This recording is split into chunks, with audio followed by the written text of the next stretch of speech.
Hello बच्चों, आज हम पढ़ने वाले हैं कक्षा 5 का हिंदी पाठ 13 स्वामी की दादी। बैठक और भोजन कक्ष के बीच कम हवादार अंधेरे गलियारे की बंद सी कोठरी में स्वामीनाथन की दादी अपने सारे सामान के साथ रहती थीं। उनका सामान था 5 दरियों, 3 चादरों, 5 तकियों वाला भारी भरकम बिस्तर, पटसन के रेशे का बना एक वर्गाकार बक्सा और लकड़ी का एक छोटा बक्सा जिसमें तांबे के सिक्के, इलायची, लौंग और सुपारी पड़े रहते थे। रात के भोजन के बाद स्वामीनाथन दादी के पास उनकी गोद में सिर रखे लौंग इलायची की गंध भरे वातावरण में अपने को बहुत प्रसन्न और सुरक्षित महसूस कर रहा था। बड़ी प्रसन्नता से भरकर वह बोला, ओह दादी, तुम नहीं जानती राजम कितनी ऊंची चीज़ है। उसने दादी को राजम और मणि की पहले दुश्मनी और फिर दोस्ती की कहानी कह सुनाई। तुम्हें पता है, उसके पास सचमुच की पुलिस की वर्दी है। स्वामीनाथन बोला। सच? उसे पुलिस की वर्दी क्यों चाहिए? दादी ने पूछा। उसके पिता पुलिस अधीक्षक हैं। वह यहाँ की पुलिस के सबसे बड़े अफसर हैं। दादी काफ़ी प्रभावित हुई। उनका सच में काफ़ी बड़ा दफ्तर होगा, उन्होंने कहा। फिर उन्होंने उन दिनों की कहानी सुनानी शुरू की जब स्वामीनाथन के दादा रौबदार सब मजिस्ट्रेट थे, जिनके दफ्तर में पुलिस वाले कांपते हुए खड़े रहते थे।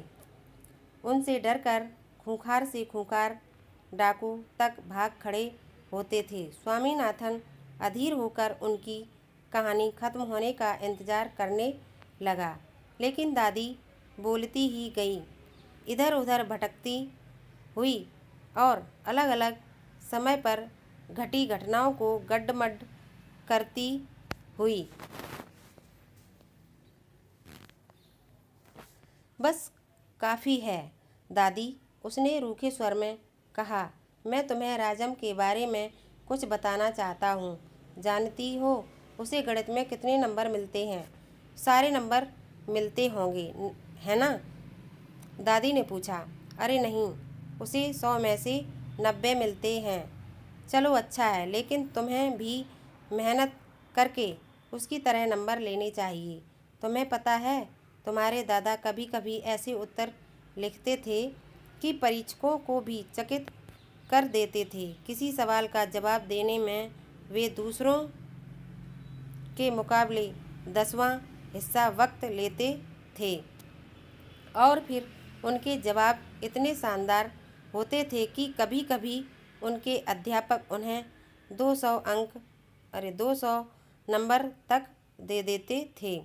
जब उन्होंने एमए किया तो उन्हें इतना बड़ा मेडल मिला था। मैं कई सालों तक उसे गले में पहनती रही। पता नहीं मैंने कब उसे उतारा। हाँ, जब तुम्हारी बुआ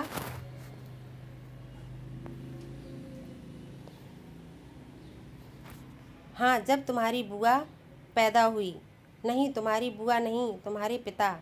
याद आया, तब बच्चा 10 दिन का था। अरे नहीं, मैंने पहले ठीक कहा था, तुम्हारी बुआ ही पैदा हुई थी। पता है वह मेडल अब कहाँ है? मैंने वह तुम्हारी बुआ को दिया और उस बेवकूफ़ ने उसे गलवा कर 4 चूड़ियाँ बनवा लीं, और वह भी इतनी मामूली सी चूड़ियाँ कि मैं हमेशा कहती रही हूँ कि हमारे परिवार में उस जैसा महामूर्ख कोई नहीं। और अब बस भी करो दादी, तुम बेकार की पुरानी कहानियाँ सुनाती रहती हो।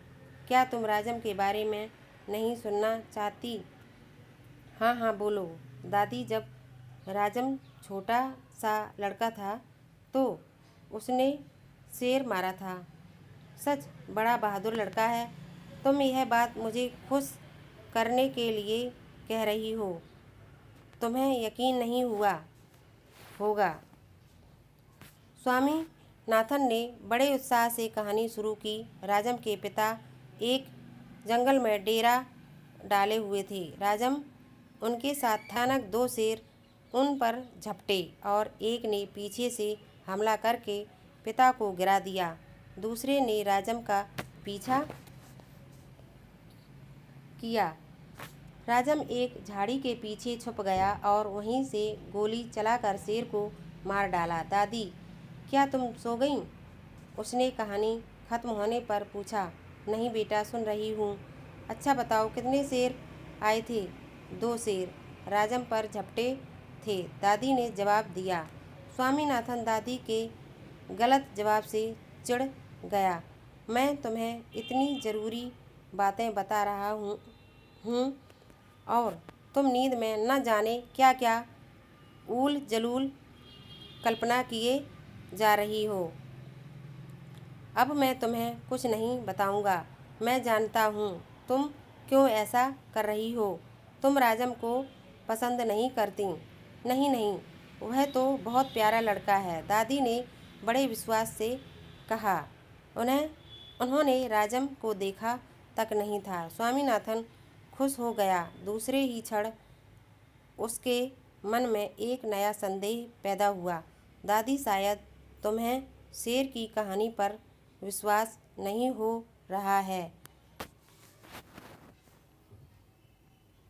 मैं एक एक शब्द पर विश्वास करती हूँ, दादी ने स्वर में मिठास भरकर कहा। स्वामीनाथन को इससे खुशी हुई, लेकिन उसने चेतावनी के तौर पर जोड़ा, जो भी उसे झूठा कहेगा वह उसे गोली मार देगा।